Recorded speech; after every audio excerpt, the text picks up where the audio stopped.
Nkiru was a child who was very unfortunate to have a mother like Ozioma. Nkiru, who never knew who her father was right from birth, lived a very lonely life due to the curse on her. Ozioma was a young girl who grew up in a proper African village where voodoo practice was the order of the day, and it seemed normal as many traditions practiced it. Everyone around her, including her parents, practiced it too.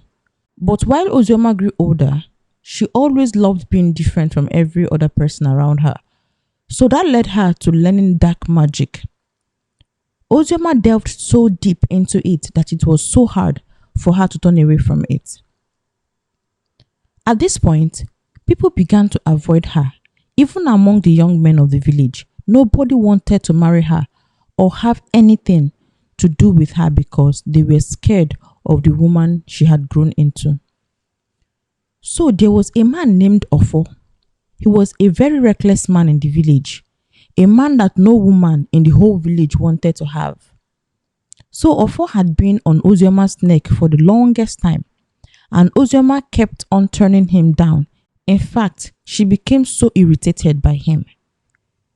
Whenever Ozioma goes to the stream to fetch water, he would boycott her on the road and start harassing her, but she would not budge and rather run away from him. One fateful day, as Ofo boycotted Ozioma in the bush area while she was on her way to the stream with the bucket in her hand, he quickly carried her and took her to a deeper part of the bush where no one would see him and hear her voice too if she dared to scream. Eventually, he forcefully had his way with her. That day became the beginning of evil in Ozioma. Ofo was very satisfied in his actions and never showed any form of remorse towards Ozioma. In fact, he found pride in what he did because he thought Ozioma would come to her senses and fall in love with him finally, but it never happened. Unknown to Ozioma, she was in her fertile period when Ofo had his way with her. And due to fear and their harsh traditions, she never voiced out or told anyone about her experience that very day. Everything went on as usual for Ozioma until when she was supposed to see her period, it did not come out and she became worried over it. But Ozioma refused to still speak up. By this time, she tried taking away the baby, but with everything she did, all was to no avail. She developed so much anger and resentment towards her unborn child because the baby refused to go away. Instead, baby kept on growing day by day. When her parents finally found out about the pregnancy, they refused to hear any of her explanations, but rather they had to send her away for bringing shame and disgrace to their family. Now, by this time, Ozioma was beginning to perfect her skills in dark magic. Out of anger, she decided to use it on her first victim, someone who had caused her so much pain and taken away so much from her. Her heart was now becoming so dark that she was overshadowed by that darkness. She decided to take out Ofo forever, and not just him, his entire family were wiped out too. As soon as Ozioma was able to achieve that, she felt so powerful and started exhibiting her powers outwardly for people to see.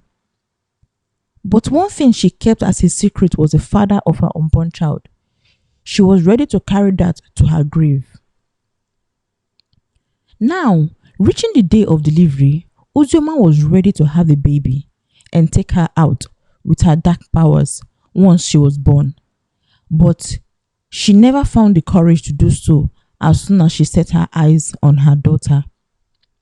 Although she was filled with hate towards her daughter, whom she named Nkiru, she just could not find the courage to take her out. But she did something that had never happened in a very long time. For the first time in 100 years, she awoke a strange spirit by her incantations, when she decided to place a curse on her daughter Nkiru. The curse she placed on innocent Nkiru, who was an exact replica of her mother, was that though beautiful, but she would have a dual identity forever. So during the day, Nkiru is seen as a very beautiful girl, but when the sun starts setting, Nkiru turns into a man. This curse was without remedy because she made a covenant with the strange and dangerous spirit that was awoken after 100 years. Ozioma saw that she had made mistake, so she abandoned her child and fled, and nobody heard about her for a very long time until much later in the future. Nkiru grew up with this dual identity since she was a child. Every night, she would cry herself to sleep because she cannot change whom she was. But one thing is that she never allowed her friends know her secrets because she was scared of being mocked by people. Nkiru avoided sleeping out because she didn't want people to know the part of her that turns to a man every night. One day, she met a young man named Ekene who fell head over heels for her. They were so much in love with each other, and during all their times together, Nkiru never mentioned to Ekene about the curse of dual identity. She was scared that she was going to lose him. So everything was going just fine between them. Then they decided to get married. Nkiru was scared, but she still didn't want to expose her other side to the love of her life. So when Ekene wanted to see her people, although her mother's people were skeptical about letting her marry Ekene because they were scared that if he finds out, he would run away and that would bring disgrace and shame to their family. But since Nkiru didn't mention anything to Ekene, they decided to leave it that way because Nkiru was not getting younger either. On the day of the wedding, they invited just few family and friends and had a very small wedding inside Nkiru's mother's compound. Meanwhile, Ozioma had a mirror she uses to monitor her daughter to know what was going on in her life. Even in the midst of the hatred towards Nkiru, but the motherly part of her made sure that she never entered into any form of trouble while growing up. Ozioma saw how genuine and lovely Nkiru was, so she had pity on her daughter and decided to avert the curse on her so that she would have a good life, the kind that she never experienced. But all she tried was to no avail. Ozioma now set out on a quest to find out how to cage or completely kill that strange spirit she awoke, and that would make her daughter return to normal before anyone notices. So after the wedding, Ekene and Nkiru were supposed to go home together and start living their lives as husband and wife. But Nkiru begged Ekene that she wanted to stay up to a week in her mother's house before finally coming to him. She said that not because she wanted to stay longer with her people, but because she was very scared and didn't know what to do if Ekene finds out about her dual personality. Ekene was confused as to why Nkiru would make such requests even after the way her mother's people treated her badly in the past, but he granted her request nonetheless. Now, on the day that Nkiru was supposed to go back to her husband finally, she became so scared and cried all day. She cried uncontrollably and nobody could console her. But she mustered courage to go to her husband and accept her fate, whatever the outcome may be.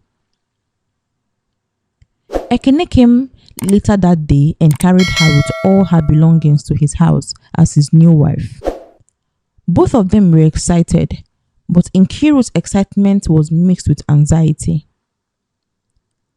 Ekene was so happy to finally have his wife with him. Then, as night was approaching, Nkiru came to Ekene and told him that her friend wanted her to help her out for something, and before Ekene could even answer, Nkiru had dashed out of the house hurriedly. Ekene was perplexed and his mouth agape.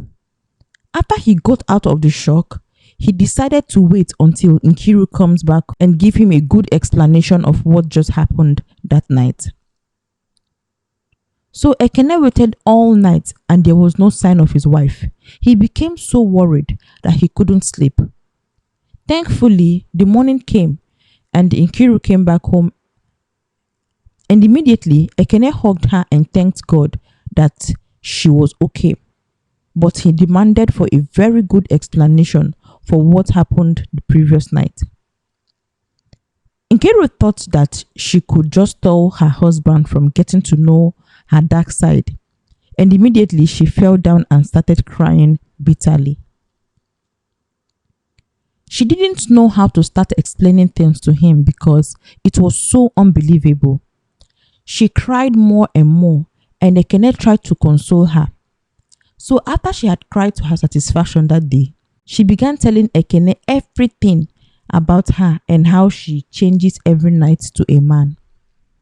She also explained why she told him to give her 1 week to stay back with her family after their wedding.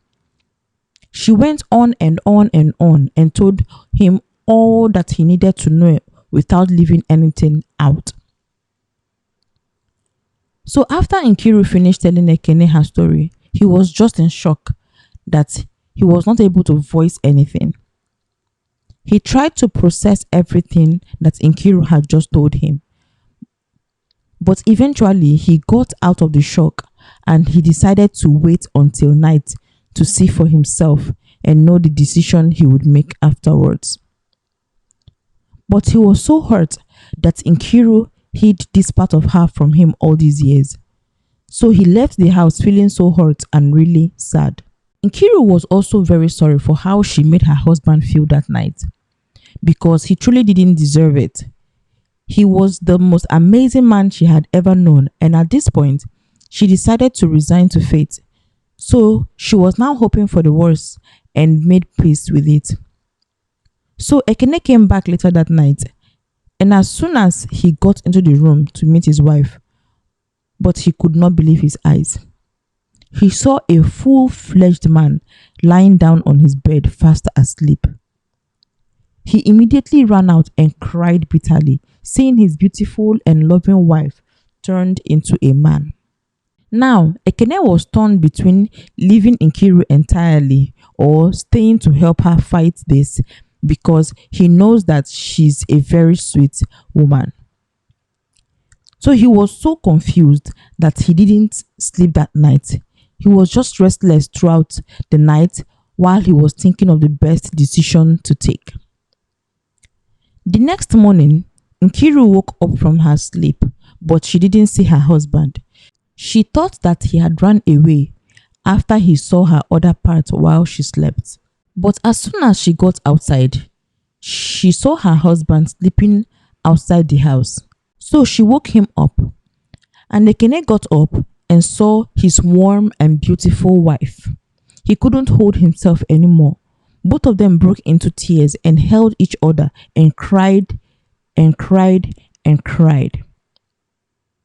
After they got inside their house, and Ekene held Nkiru and assured her that he loved her so much and would never leave her, he promised that he would fight this curse together and conquer it together. Nkiru cried so much and thanked her husband for loving her and for the sacrifices he's willing to make for them. From the next day, Nkiru and Ekene set out to find solution for the curse. They went to different native doctors to find answers. Different kinds of rituals were performed on Nkiru, but all produced nothing.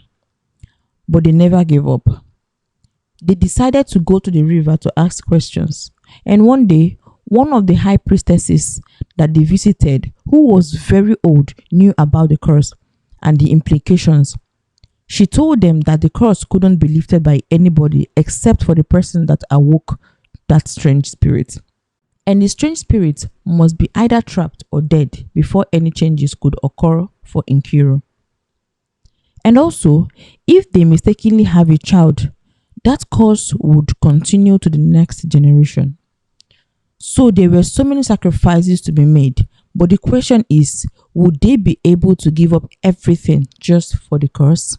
So they were now faced with another dilemma of finding Nkiru's mother, Ozioma. They started their search for Ozioma for weeks, and weeks turned into months, and months turned into years. At this point, they started giving up gradually.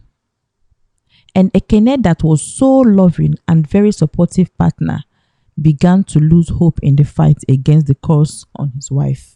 Nkiru noticed that Ekene started growing cold towards finding solutions for them. A lot of things started changing in Ekene as well. He stopped coming home most nights. His affection towards his wife started dropping. So one morning, Nkiru questioned him about his behavior, but he brushed her off and went his way. She cried that her fear had finally caught up with her because she had the fear that Ekene would leave her eventually, that it was just a matter of time. But unknowing to Nkiru, Ekene secretly married another woman after years of unsuccessful search for Nkiru's mother. He needed a family and couldn't wait for God knows how long. The new wife Ekene married was pregnant when Nkiru found out about her.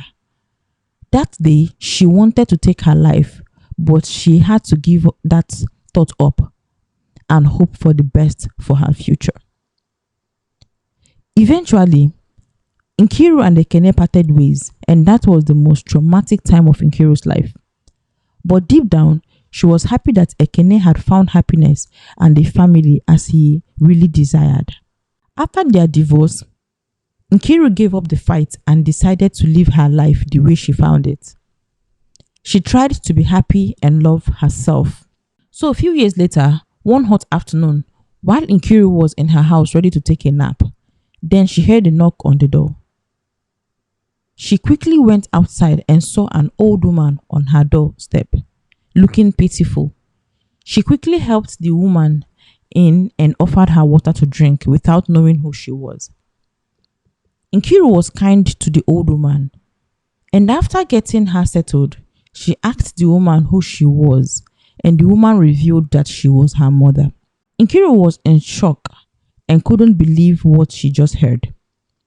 She tried to shout, thinking that she had let in a ghost into her house, but the old woman shushed her and reassured her that she wasn't dead. She was very much alive. So Ozioma went ahead and told Nkiru everything and why she left her. And she also finally revealed to her who her father was, but sadly she killed him out of anger before she was even born. She also told her about the curse and how she was in the process of lifting the curse off her. Ozioma felt so sorry and very remorseful for all her actions towards her daughter that had caused her pain all her life. Ozioma knelt down and apologized to Nkiru in tears, but Nkiru was in so much pain. She cried even more because she truly didn't deserve everything she had gone through from childhood into adulthood. A lot had been taken away from her, including the man she loved so much. She found it so hard to forgive her mother, but seeing that her mother was the only person that had the solution to lifting the curse, she decided to forgive her and let everything die in the past. So a few days later, Ozioma came to Nkiru again for them to finalize the process of lifting the curse. So that afternoon, Ozioma sat Nkiru down and started telling her how she went on a quest to trap that strange spirit she awoke.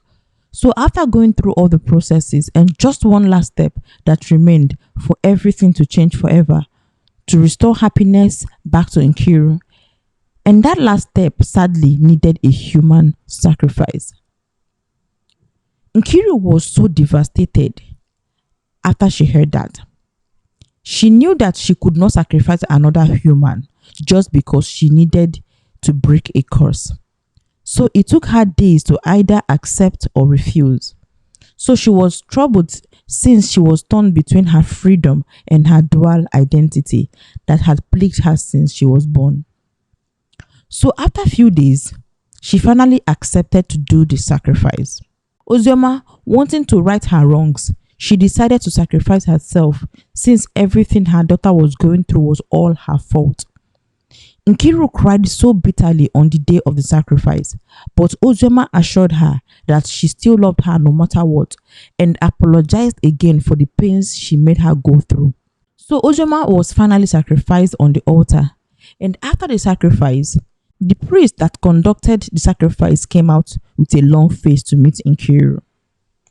Nkiru was so anxious and asked the man why his face was long. Then he opened up and told her that the sacrifice wasn't successful because her mother's sacrifice was not accepted, because her mother was not pure. The gods needed a pure soul, which was likely going to be a young child that was innocent. Nkiru fell on her knees and cried out her heart. She couldn't explain how she felt at that time. Now she had lost her mother that she was trying to reconnect with after all these years, and also the sacrifice was not successful. She has practically lost everything dear to her, and she was still trapped in that course of dual identity. So she went back home and decided to live her life that way. But she looked at everything on the bright side. She was happy that the curse was going to die with her and would not continue to the next generations to come. So Nkiru sacrificed her joy, happiness, love, and everything just for the cause not to continue. Every time she sees Ekene's new wife and children, it was a constant reminder of the beautiful life she would have had with him. But sadly, she was so lonely and nobody wanted to associate with her after everything came to the open. Parents told their children to run far away from Nkiru so that the curse would not transfer to them as well. So she was so lonely that she eventually died out of heartbreak and loneliness. We have come to the end of this story. I hope you really enjoyed this. Kindly share in the comment section if Ekene did the right thing by giving up on the fight to look for happiness elsewhere. And also, would you blame Ozioma for causing and abandoning her daughter Nkiru? So kindly share with me in the comments section and share this story with your family, your loved ones. Comment, like, share, and also if you're new to the channel, kindly subscribe to my channel for more interesting stories. Thank you very much, and I'll see you in the next video. Bye.